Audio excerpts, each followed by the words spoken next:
জুরাইস, ও বাবা জুরাইস। জুরাইস কয় নামাজ পড়ি মা, ডাক শোনা যাবে না।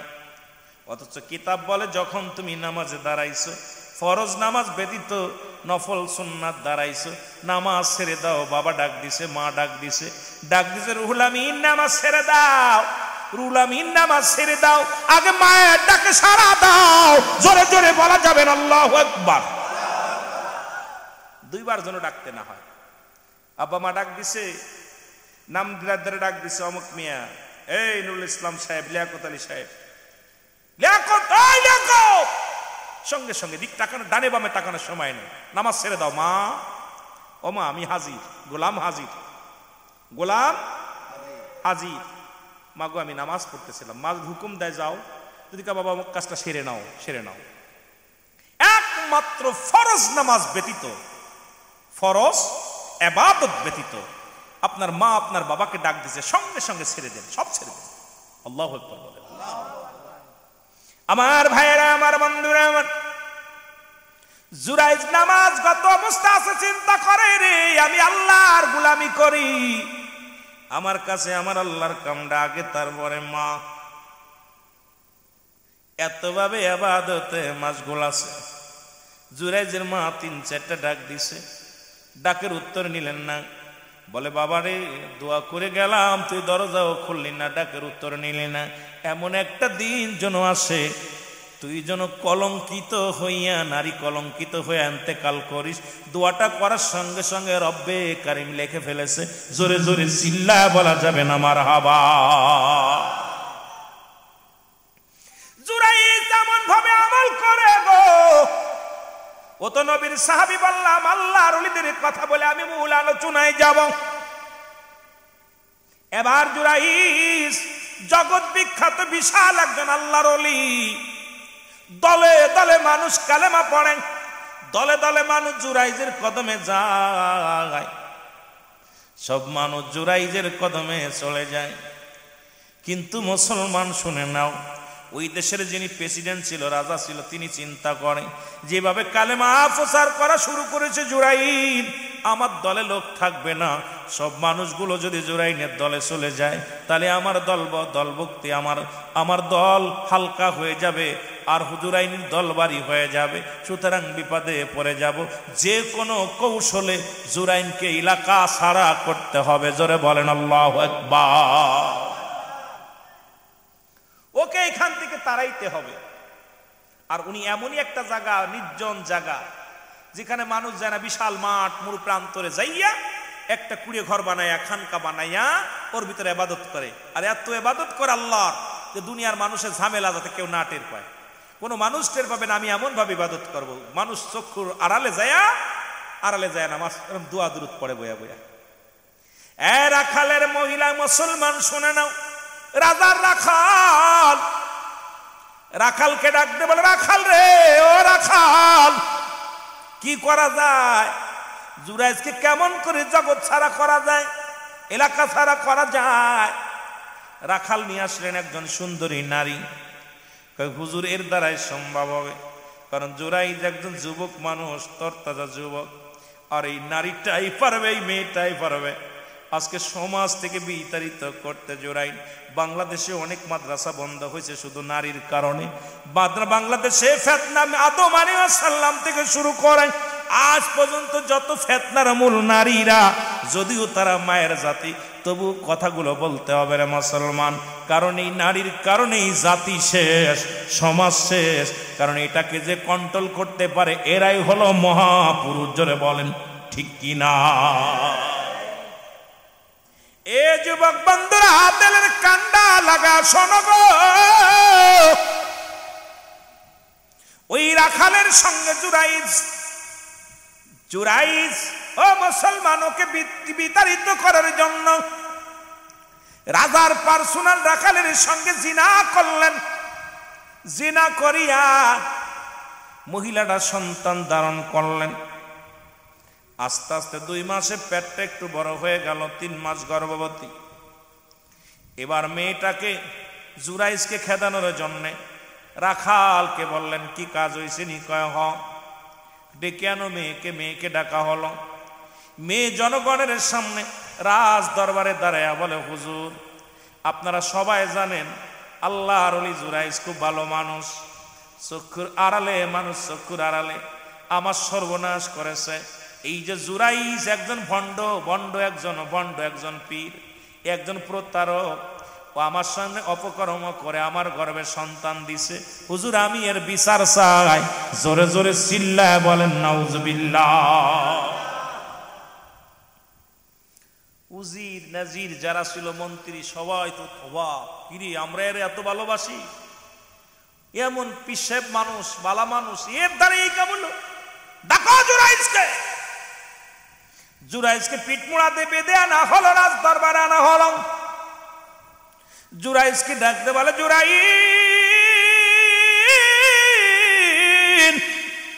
ও জুরাইজ তুমি কি মেয়েটাকে চেনো?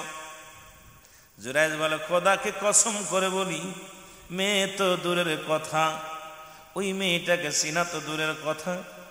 আমি আজ পর্যন্ত এই মহল্লার মধ্যে যতদিন ইবাদতে আসি এই মেয়ের চেহারা তো দূরের কথা, অন্য কোন নারীর চেহারা পর্যন্ত দেখি নাই। জোরে জোরে চিল্লায় বলা যাবে না মারহাবা। মেয়েটাকে ডাক দিয়ে বলে, মেয়ে তুমি করেছেন? বলে, হুজুর কি বলেন? ওইটি তো আমার সর্বনাশ করেছে, ওর সন্তান আমার গর্বে। নাউজুবিল্লাহ। এবার মেয়েদের পক্ষে এখন যদি আমিরুল আমিনের বিপক্ষে আপনাদের এলাকার কোন মেয়ে অবজেকশন দেয়, সবাই সে মেয়ের পক্ষে চলে যাবেন, আমার পক্ষে কেউ থাকবেন না।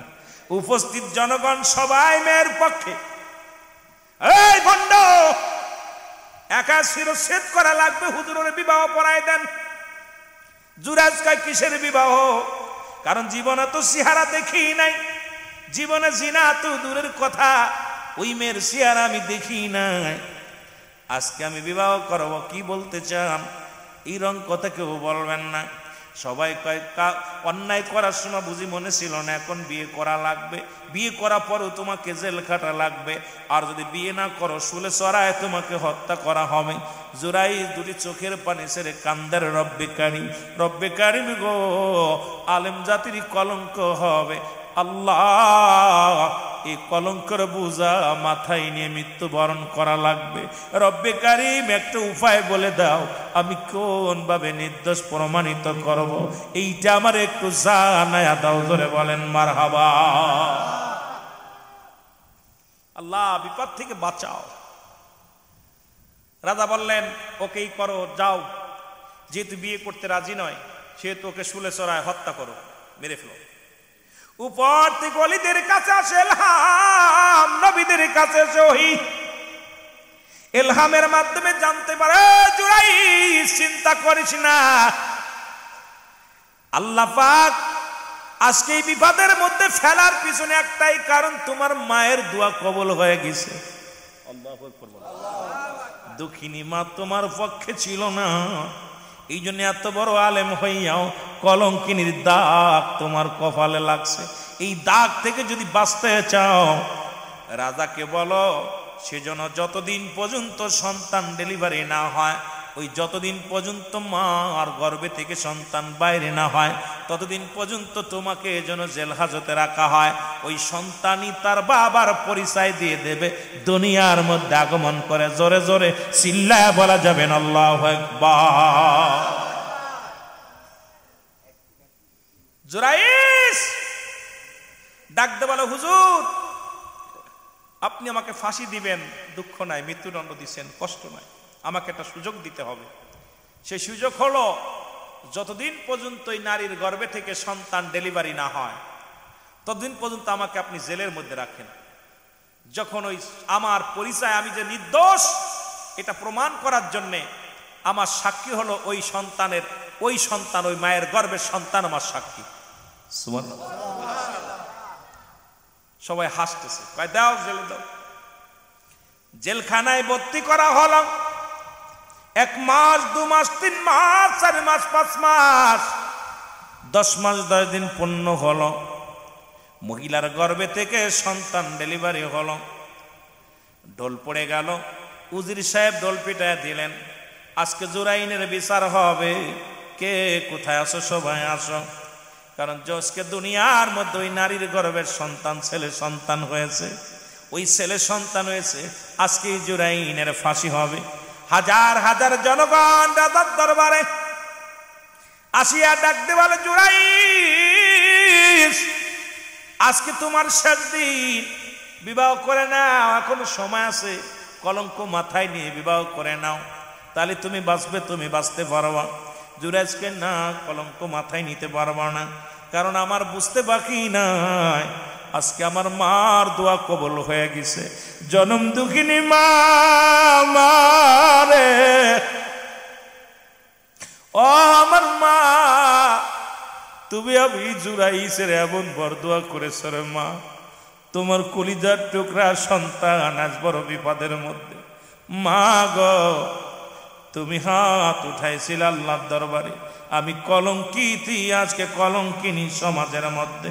জোরে জোরে চিল্লায় বলা যাবেন আল্লাহু আকবার। জুরাইস সামনে আসলো, ছেলেটা সামনে, জিবরিল আমিন সবাই বললেন, আইসা কয়, জুরাইস চিন্তা করুন, ওই ছেলে আজকে কথা বলবে, তার বাবার পরিচয় ছেলে বলবে, একদিনের ছেলে, ওই পোলায় কথা বলবে। যেমন ঈসা ইবনে মরিয়াম, ঈসা আলাইহিস সালাম যখন সবাই ঈসা আলাইহিস সালামকে নিয়ে কটূক্তি করেছিল, ঈসা আলাইহিস সালামের মাকে নিয়ে, তখন ঈসা আলাইহিস সালাম জবান দেবেন, খবরদার, আমার মা পুত পবিত্র, আমার মাকে নিয়ে কেউ কথা বলবি না। ঠিক আল্লাহর একজন ওলি জুরাইস, ঠিক একই অবস্থা হয়েছিল। সুবহানাল্লাহ বলেন।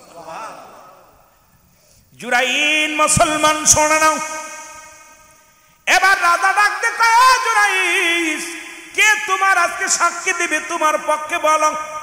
বলো হুজুর, ওই বালকটা সাক্ষী দিবে। ওই বালক জবান দিয়ে বলবে তার বাবাকে। এবার রাজা বলে, বালকরে বল তোর আব্বাকে। আরো বালক কান্দে, উজির কয় তোর বাবাকে, মন্ত্রী কয় তোর বাবাকে। বালক কোনো কথা বলে না। জুরাইস চোখের পানি ছেড়ে কান্দাল লাগো, ও আমার রব্বে কারীম, আজকে আর বাঁচার কোনো পথ নাই, কারণ এই বালক তো কথা বলে না, রাজার কথা শোনে না, মন্ত্রীর কথা শোনে না, এমপি মন্ত্রী কারুর কথা শোনে না। আজকে কলঙ্কিত হইয়া দুনিয়া থেকে বিদায় হব গো আমার আল্লাহ। আমার আল্লাহ কয়, জিবরিল তাড়াতাড়ি যায়, ইলহাম দিয়া জানা দাও, জুরাইন পৃথিবীর কোন মানুষের কথাই বালক শুনবে না রে, তুমি হাত উঠা দাও, বালককে বলতে বলো, দেখবা ওই বালক তোমার পরিচয়, তার মার পরিচয়, বাবার পরিচয় বলে দিবে। জোরে বলেন না সুবহানাল্লাহ। উপস্থিত জনগণের মধ্যে জুরাইজ বলে, বালক আজকে তুমি বলে দাও, আমি আজকে কলঙ্কিত, আজকে সারা পৃথিবীর মধ্যে আমি লাঞ্ছিত, তুমি বলে দাও, তুমি তাড়াতাড়ি বলে দাও তোমার আব্বাকে। বালকের জবান খুলে গেল, ডাকতে বলে, উপস্থিত জনগণ শোনেন, একদিনের বাচ্চা ডাকতে বলে, রাজা শোনো, আরে আল্লাহর ওলি জুরাইস একজন নিষ্পাপ, জিনা তো দূরের কথা, আমার মার সঙ্গে কোনোদিন জুরাইসের দেখা হয় নাই। এই ষড়যন্ত্রের মূল কাঠি হলো রাজা, আর আমার মার সঙ্গে অপকর্ম করছে রাজার পার্সোনাল রাখাল, সুতরাং আমার আব্বা হলো ওই যে পার্সোনাল রাখাল। জোরে জোরে চিল্লায় বলা যাবে না মারহাবা। জুরাইস ডাকতে বলে দাও তাড়াতাড়ি নাম বলো। একদিনের বালক বলতেছে, এই সব ষড়যন্ত্রের মূল কাঠি হলো রাজা, ইনি ষড়যন্ত্র করেছিল জুরাইসকে তাড়ানোর জন্য। সুতরাং জুরাইস তো দূর, পাপের কথা দূরের কথা, খোদাকে কসম আমার মার চেহারা কোনোদিন দেখে নাই, আর এই ষড়যন্ত্রের মূল কাঠি উনি, আর উনার পার্সোনাল রাখাল দ্বারা আমার মা গর্ভবতী হয়েছিল, আমি সেই পাপের বোঝা, আমার বাবা উনি। সঙ্গে সঙ্গে এই কথা বলিয়া সন্তান মারা গেল। দৌড়ে এসে রাজা পায়ের মধ্যে পড়ে ডাকতে বলে, জুরাইস,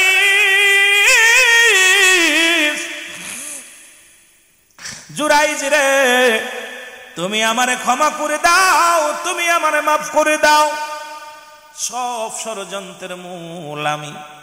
আজকে একদিনের বালক আমার জবা, আজকে আমার চক্ষু দুইটা খুলে দিছে, তুমি আমার কালেমা পড়ায় দাও, মুসলমান হয়ে যাব। জুরাইজ রে, আর দেরি করো না, আর দেরি করো না, আমাকে তুমি ক্ষমা করে দাও। জুরাইজকে ক্ষমা করব, তবে একটা দাবি, আমি আপনাকে ক্ষমা করে দিলাম, আর যতদিন বেঁচে আছি আমার দুঃখিনী মা কবরে শুয়ে আছে, এই কটা দিন আমাকে ব্যবস্থা করে দিবেন, আমি যেন আমার শেষ বিন্দু পর্যন্ত, মরণের আগ পর্যন্ত আমার মায়ের কবরের পাশে চোখের পানি ছেড়ে কাঁদতে পারি। কারণ আমার দুঃখিনী মা, আমার মা বিদায় হয়ে গেছে। হুজুর,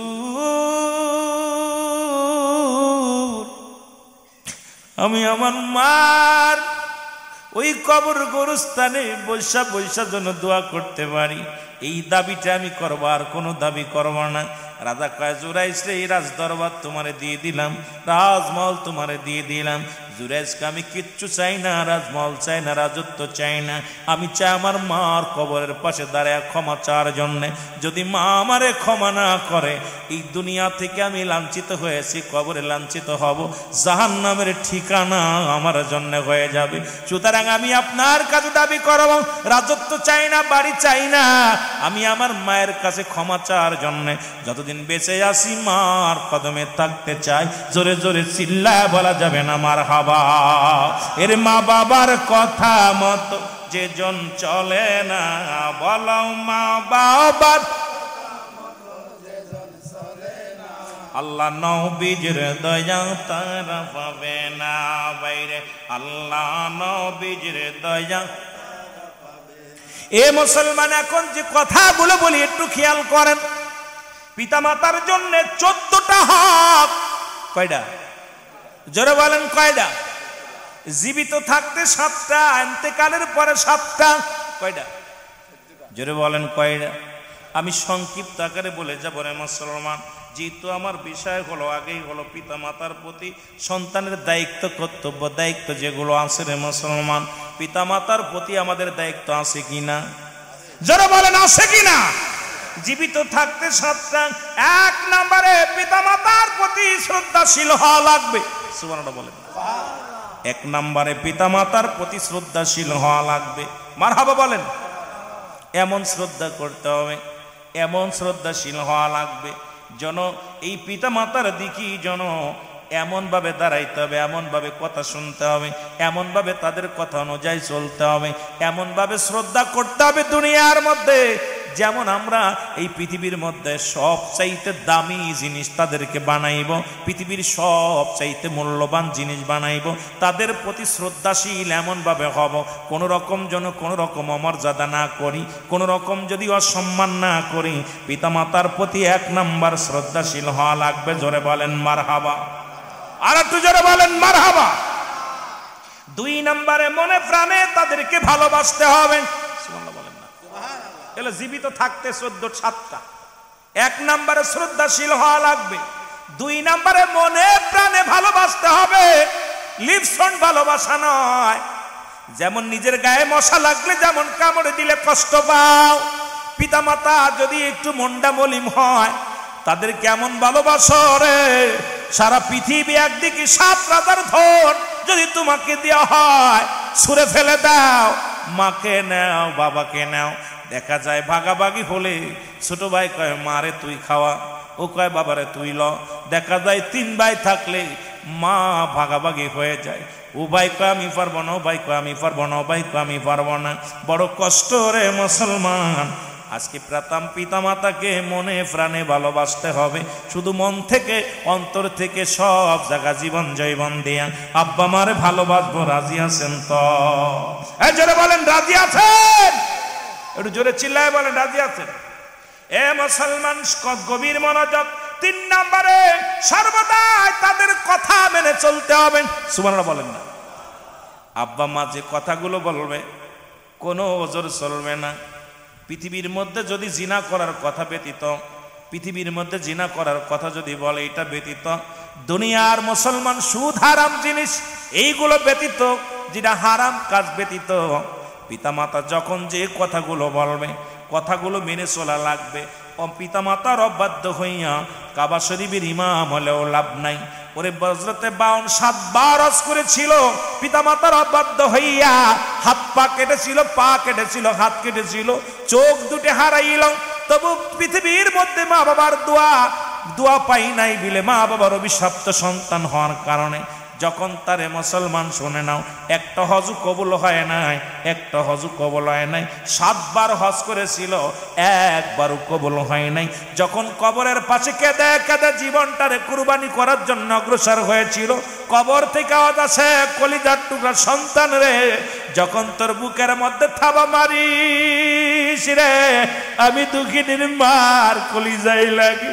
যখন তোর বুকের মধ্যে থাবার লাগাস, আমি তোর বাবার বুকের মধ্যে লাগে রে, আমি আব্বা মা ও ভাইয়া তোরে ক্ষমা করে দিলাম। 52-এর 14 জ্বালা 70টা হজের সব দ্বারা আমল নামায় লেখা হয়ে গেছে। জোরে জোরে চিল্লায় বলা যাবে না মারহাবা। এ মুসলমান গভীর মনোযোগ, সর্বদাই তাদের কথা মেনে চলবেন, তাদের বিরোধিতা করবেন না। যে কথা বলে মেনে চলবেন। কে কে একটু রাজি আছেন? হাত তোলেন। রাজি আছেন তো? ওই বুড়ো হয়ে গেছে, ওর কথা কি শুনবো? আব্বা বুড়ো হয়ে গেছে, মা বুড়ো হয়ে গেছে, ওর কি কথা শুনবো? মন লাগে না, ভাল লাগে না। সর্বদাই তাদের কথা মেনে চলতে হবে। জোরে বলেন ঠিক কিনা? মুসলমান 4 নাম্বার, তাদের খেদমত করা লাগবে। সুবহানাল্লাহ বলেন না? খেদমত করা লাগবে। এমন খেদমত, কখন কোন জিনিসটা লাগবে জানেন? বাবা পান খায়, একটু বেটে দেন, পানটা বানায়া দেন। বাবা অজুকু নামাজ পড়ে, পানিটা আগায়া দেন। বাবা ঘুমাইবে, তার বিছনাটা ভালো করে ঝেড়ে দেন। বাবা বাজারে যেতে পারে না, তা ঠিকানা দিয়ে আগায় দেন। বাবা ঘুরতে মন চায়, একটু ঘুরে আনেন। বাবার খেদমত করা লাগবে। বাবা মার ঘুম আসে না, মাথায় একটু হাত বোলায়া দেন, হাত পা একটু টিপে দেন। কখন কি খেদমত লাগবে? পিতা মাতার খেদমত আমাদেরই লাগবে। আমরা আজ থেকে প্রতিজ্ঞা করব, পিতা মাতার খেদমত করতে চাই কি চাই না। মা বাবার খেদমত এমন ভাবে করবেন, এমন বলা লাগে না যেন, বলা যেন লাগে না। কি লাগবে? আপনার বোঝা উচিত। কারণ মা বাবার আপনার বোঝা উচিত, মার দিক তাকাইলে, বাবার দিক তাকাইলে কি লাগবে, খেদমত গুলো আমাদের করা লাগবে কি লাগবে না। আমার মুসলমান গভীর মনোযোগ, 5 নাম্বার, তাদের প্রয়োজনীয়তা পুরা করা লাগবে, পূরণ করা লাগবে। কোন জিনিসটা প্রয়োজন এখন বুঝতে হবে। শীতের মৌসুম আসতেছে, বাবার গরম জুতা কিনে দিতে হবে, গরম কাপড় কিনে দিতে হবে। বাবার বাসি ঠান্ডা ভাত নয়, গরম করে দিতে হবে। বাবার পানিটা গরম করে দিতে হবে। একবার তার প্রয়োজনীয়তা কিরে মুসলমান? চশমা লাগে, চোখি দেখে না, চশমা কিনে দাও। একটা ভালো কাপড় কিনে দাও। তার কাপড় মুসলমান এক কথায় তার প্রয়োজনীয়তা পূরণ করা লাগবে। বাবা মার যে প্রয়োজনীয় কি কি লাগবে রে মুসলমান, আগে তারে জিগাইবেন, আব্বু আপনার কি লাগবে, আম্মু আপনার কি লাগবে। যেগুলো লাগবে আপনি সাধ্যমতো প্রাণ করবেন মুসলমান। আরে বাবা মা তো কিচ্ছু চাই না রে, ভালোবেসে একটা ডাক দিবেন, মা মা গো, ভালোবেসে একটা ডাক দিবেন বাবা। বাবা মার কলিজা ভরে যায়। ভ্যান চালক বা সন্তান যদি কয়, মা তোমার কিছু লাগবে নি, কয় না রে বাজান আমার লাগবে না, তোর ছেলে মেয়ে নিয়ে তো তুই পারিস না। বাবাই কয়, বাজান আমার লাগবে না, তোর ছেলে মেয়ে নিয়ে খা। কারণ কোনো বাপ মা বাজান আমাদের কিছু চায় না, এত সম্পদ চায় না। কোনো পিতা মাতা মুসলমান 7 রাজার ধন চায় না। বাপ মা সবসময় চাই সন্তান সুখে থাকুক, শান্তিতে থাকুক। জোরে জোরে বলেন ঠিক কিনা? এর মা বাবার কথা মতো যে জন চলে না, বলো মা বাবার। ওরে আল্লাহ নবীর দয়া তারা পাবি না, হায় রে আল্লাহ। আরো জোরে বলেন, আল্লাহ নবীর দয়া। মা বাবা তোর আপন, তাদেরকে কর যতন। মা বাবা তোর আপন, তাদেরকে কর যতন। ওরে মার কলি যাই দুঃখ দিলে আল্লাহ সহে না, বলো মার কলি যাই দুঃখ দিলে আল্লাহ নবীর দয়া তারা পাবি না, বাইরে আল্লাহ নবীর দয়া। এ দুনিয়ার মুসলমান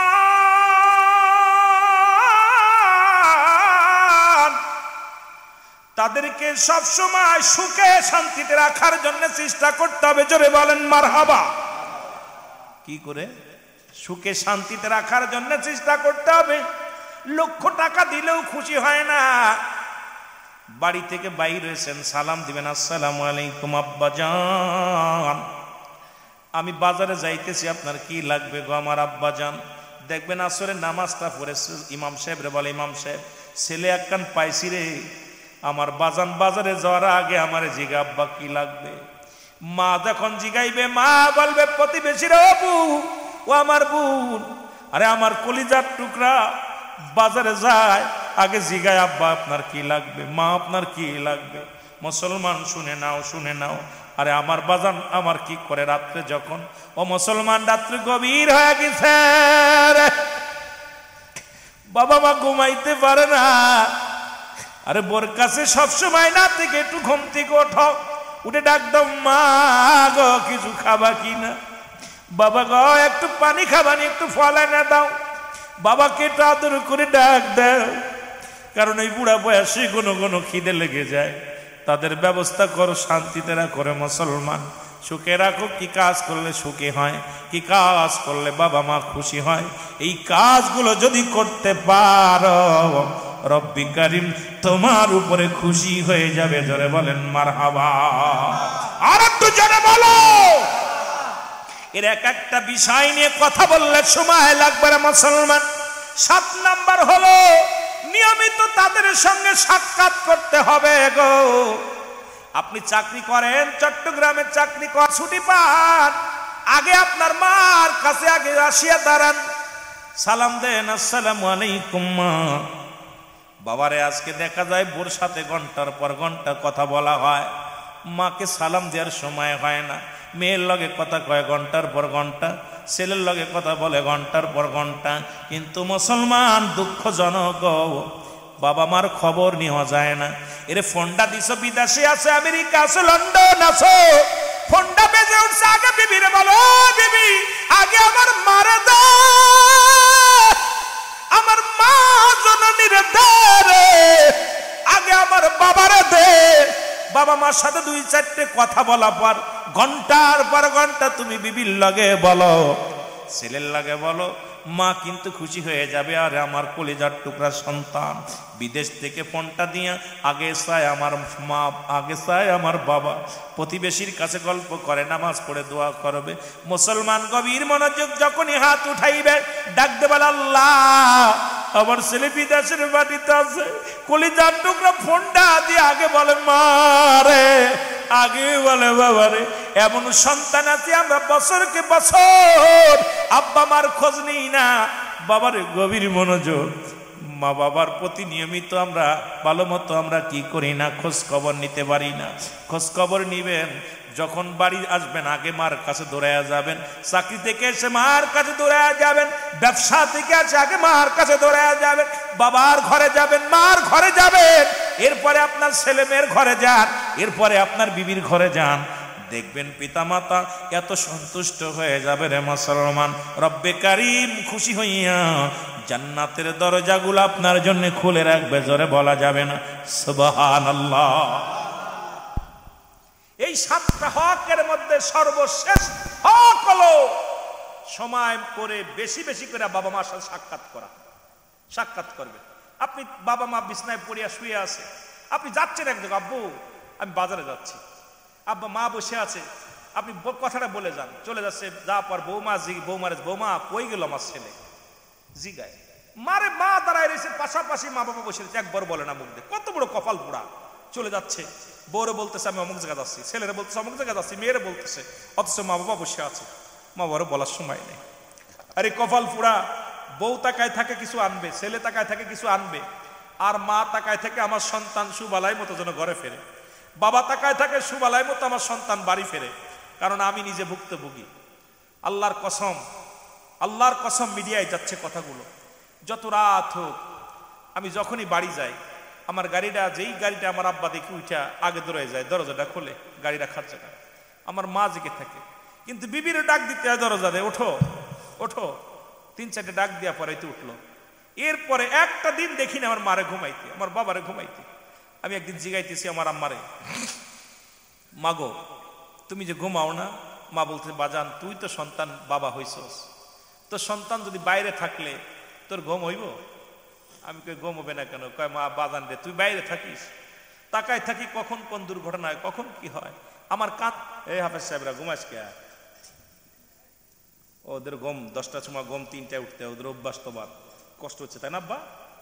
কষ্ট হচ্ছে। তোর পরিবেশ অনেক সুন্দর পরিবেশ, শিক্ষক দুজনে ভালো মানুষ, সুন্নিয়াতের একজন আর দুজনই সুন্নিয়াতের আলেম। এরপরে আপনারাও ছোট ছোট মাসুম বাচ্চাগুলো মাদ্রাসায় দিচ্ছেন। আল্লাহ কবুল করুক, ওদের হায়াতের মধ্যে বরকত দান করুক। অসংখ্য আলেম বাইর হোক। হাফেজ শব্দের অর্থ হেফাজতকারী। ওরা যত পড়বি তত চড়বি। ওরা ঘুমাইলেও সব সুমান, ওরা ঘুমাইলেও, সাধারণ পাবলিক সারা রাত ধরে বন্দেগি করবে, আর ওরা ঘুমাইবো। ঘুম থেকে উইটা দেখবো এই সারা রাত ধরে ইবাদত বন্দেগি যা করছে, ওদের ঘুমের ফজিলাত সেতে বেশি। আরো জোরে বলেন না। এই জন্য ওদের দিকে আর নজরে তাকাবেন না, মায়ের নজরে তাকাবেন, মায়ের নজরে তাকাবেন। কথা বুঝেননি? অনেকে আছে ওদের ওই দুষ্টমিটা খালি নজরে পড়ে, খালি কয় দুষ্টমিটা পড়ে। ওদেরকে ভালোবাসবেন, মায়া দিবেন, ভালোবাসা দিবেন। ওরা একদিন আগামী দিনের জন্য ইসলামের হাতিয়ার হবে। সুবহানাল্লাহ বলেন। আহা, দেখলে মায়া লাগে। আমারও মাদ্রাসা মা আমেনা সিদ্দিকিয়া মডেল মাদ্রাসা। তা আমার সন্তানগুলো যখন যায় সবাই রে বুকের ভিতর নিয়ে এত মজা লাগে। ওদেরকে সাইরা নিজের সন্তান, পিতা মাতার প্রতি, আপনার ভাই বোনটি যা আছে, ওদেরকে যত ভালোবাসি, আমার মন বলো ওদেরকে নিয়ে আজ বুকে ধারণ করে রাখি খালি। কেন দূরের কোথায় বাপ মা থুইয়া ওরা এখানে পড়ে আছে, ওদেরকে ভালোবাসা দিতে হবে। ওদেরকে আপনারা যারা মুরব্বীরা আছেন, গার্জিয়া মুসল্লি আছেন, সবসময় ওদেরকে ভালোবাসবেন, এসে মাথায় হাত বোলাই দিবেন, ভালোটা পরামর্শ দিবেন। দেখবেন ওরা, ওদের মন ভালো থাকবে, ওরা লেখাপড়ার দিকে আগাবে। ঠিক কিনা? কিন্তু আপনাদের সমাজ কেমন জানে? আমাদের সমাজে কি মাদ্রাসা যেটা পড়ে ওদের বাইরেও করা যায় কেমনে, খালি এই ষড়যন্ত্র চলে। কথা বলছেননি? হুজুর কি হয়েছে? আপনার ওই ছাত্রটি ব্যাখ্যা হয়ে আসছে। হুজুর কি ডিলা মারছে গাছে, ওটা কি ওটা ব্যাখ্যা হয়ে আছে। আরে ভাই, যদি একটু জ্ঞান খাটাইতেন তাহলে আর জীবনও নালিশ দিতেন না। জোরে বলেন ঠিক কিনা? বড় কষ্টের মধ্যে আছে। একটু মহব্বতের সঙ্গে দুরূদ শরীফ পড়েন। আল্লাহুম্মা এর মানুষ বানাইছে আল্লাহ প্রেমের কারণে, ভালো মানুষ প্রেমের তরি বান্দরে মদিনার সনে, ভালো প্রেমের তরি। এই আল্লাহ বানাইছে বহু জাতি, আবার শিখাইল প্রেম প্রীতি। আর মোর নবীকে পাঠান আল্লাহ, মোর নবীকে পাঠান আল্লাহ প্রেমের কারণে, প্রেমের তরি বান্দরে। আরো জোরে বলেন, প্রেমের তরি বান্দরে। এর মানুষ বানাইছে আল্লাহ প্রেমের কারণে, ভালো মানুষ এর প্রেমের তরি বান্দরে মদিনার সনে, ভালো প্রেমের তরি বান্দর। এই আল্লাহ বানাইল আসমান জমিন, আর বানাইল রাত্র আর দিন। আরে মোর নবীকে পাঠান আল্লাহ, মোর নবীকে পাঠান আল্লাহ প্রেমের কারণে, ভালো মোর নবীকে প্রেমের তরি বান্দরে মদিনা সনে, ভালো আল্লাহ বানাইল বহু জাতি, আবার শিখাইল প্রেম প্রীতি।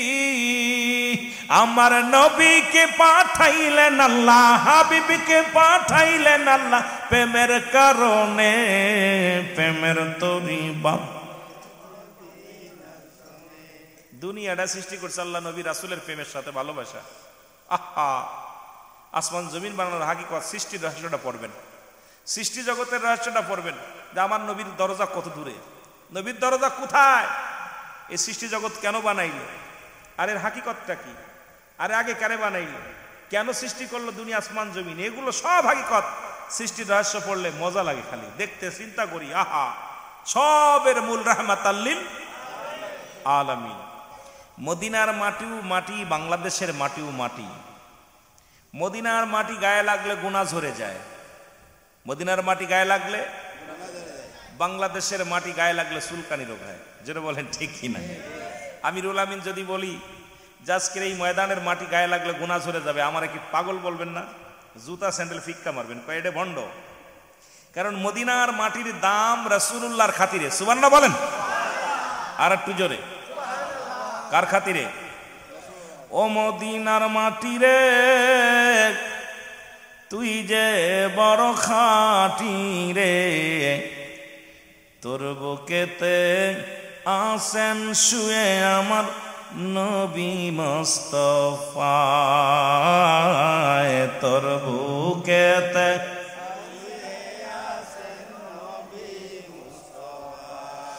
ধন্য হলো মক্কাবাসী, ধন্য মায়া মেনা,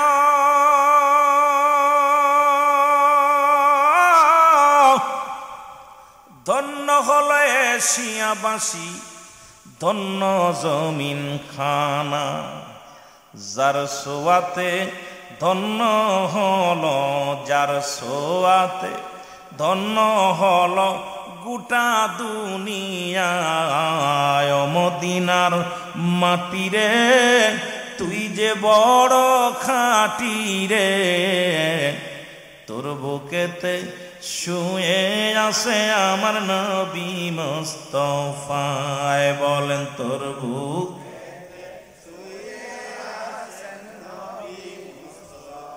এ দুনিয়ার মুসলমান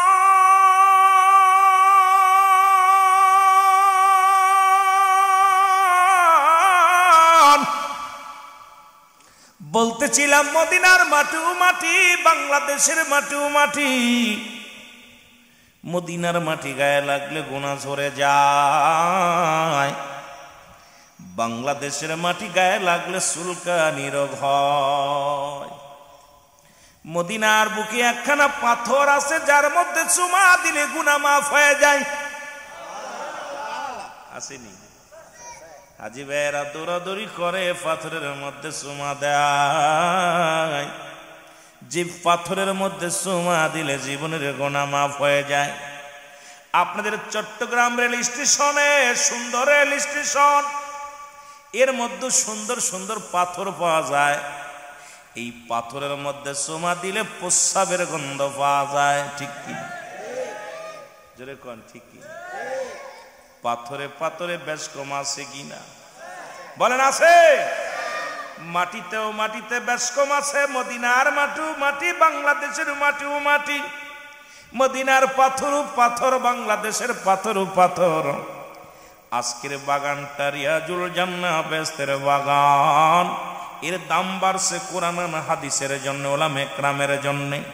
আজকের যে ময়দানে যত দাম, আগামীকাল এই দাম থাকবে না। এই বাগানটার নাম হলো রিয়াজুল জান্নাহ বেহেশতের বাগান। জোরে বলেন মারহাবা। আগামীকাল যদি কেউ বলে এটা রিয়াজুল জান্নাহ বেহেশতের বাগান, ওইরকম পাগল। হাফেজ সাহেবের ওই পাগল, দুই হাফেজ সাহেবের এরা পাগল হয়েছে। আমার তো পাইবো না কাছে, দুই হাফেজ সাহেব পাইব, ইমাম সাহেবের পাইব, মহল্লা যারা নেতৃবৃন্দ আছে আর এরা পাগল হয়েছে। কিন্তু আজকে পৃথিবীর কোন আলেম খণ্ডন করতে পারবে না। এই বাগানটা হলো রিয়াজুল জান্নাহ বেহেশতের বাগান। মারহাবা বলেন। এই জান্নাতের বাগানে বসেছেন রাসূল বলেন সাহাবীরা, আমি নবী ঘোষণা করলাম, তোমরা কেউ কি কবুল হজরে সব পাইতে চাও?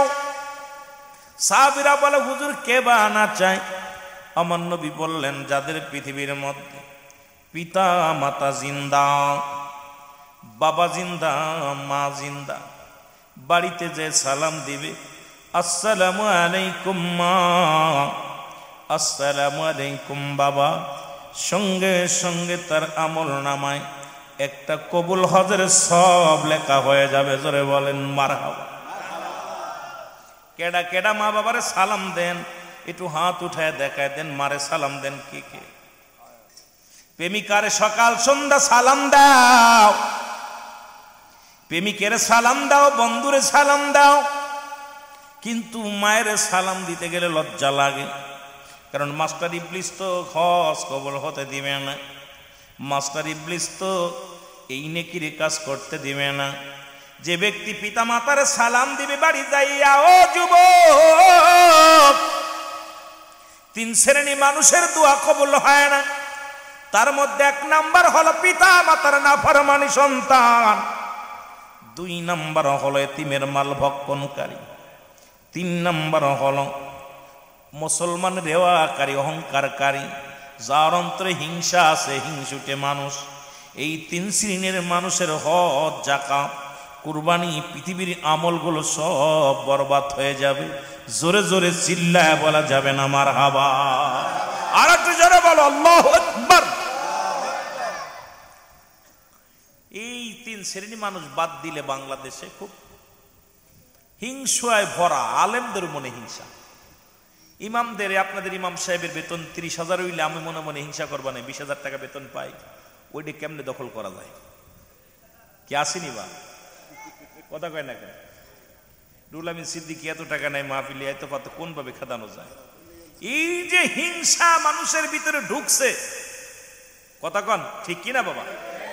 অহংকার, অহমিকা, হিংসা মানুষকে শেষ পুড়িয়ে দিতেছে, সমস্ত ইবাদত বন্দেগী পুড়িয়ে দিবে, জ্বালিয়ে দিবে সব। হিংসা, এটা বাদ দিতে হবে। হিংসা করতে হবে আমল নিয়ে।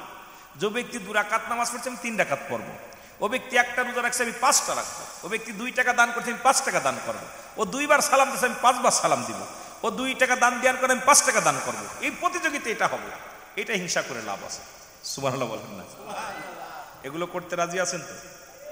চট্টগ্রামের মানুষ তো বালা, ওলি আল্লাহদের দেশের মানুষ, সুন্নি মানুষ। আর এই সুন্নি মানুষ, আমি তো অনেকবার বলছি, আমি বলছি আমার বিবেচনায়, আমার গবেষণায়, আমার ধ্যান ধারা, আমার জ্ঞান ধারা, রাসূল বলছে আমি দেখতেছি অচিরেই পূর্ব দেশ থেকে একদল আশেক বাইর হবে, যাদের জবানে থাকবে নারায়ে তাকবীর, আল্লাহু আকবার, নারায়ে রিসালাত, ইয়া রাসূলুল্লাহ। সুবহানাল্লাহ বলেন না?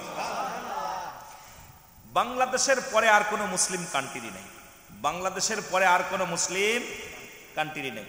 আর বাংলাদেশের সর্বশেষ প্রান্তে পূর্ব দেশের মানুষ হলো চট্টগ্রাম বিভাগের মানুষ। সুবহানাল্লাহ বলেন না?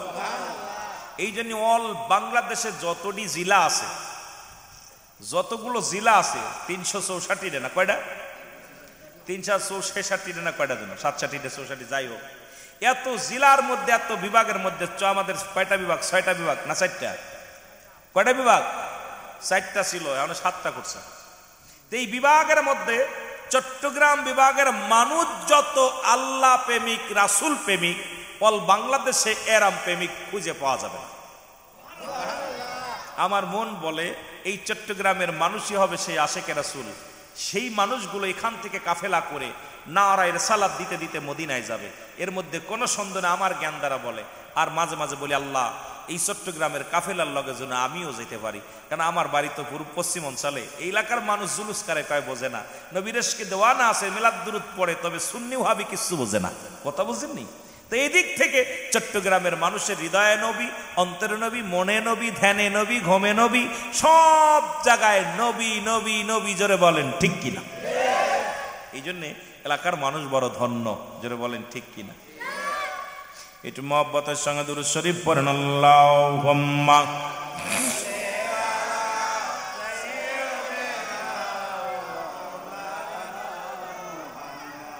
ওয়ালায়াত। আমরা দয়াল নবীজির উম্মত হয়েছি, এর সে বেশি আর কি চাই। নবীর উম্মত হওয়ার জন্য অসংখ্য নবীর আফসোস করেছিল। আমরা বিনা দরখাস্ত, বিনা সহায় নবীর উম্মত হয়েছি, মনে স্বাদ লাগে না? বলেন না? আমরা দয়াল নবীজির উম্মত, এর সে বেশি আর কি চাই। নিদান কালে দয়াল নবী গো আপনাই জনি সঙ্গে পায়। আল্লাহুম্মা সাল্লি আলা সাইয়্যিদিনা ওয়ালা আলি সাইয়্যিদিনা। এ দুনিয়ার মুসলমান,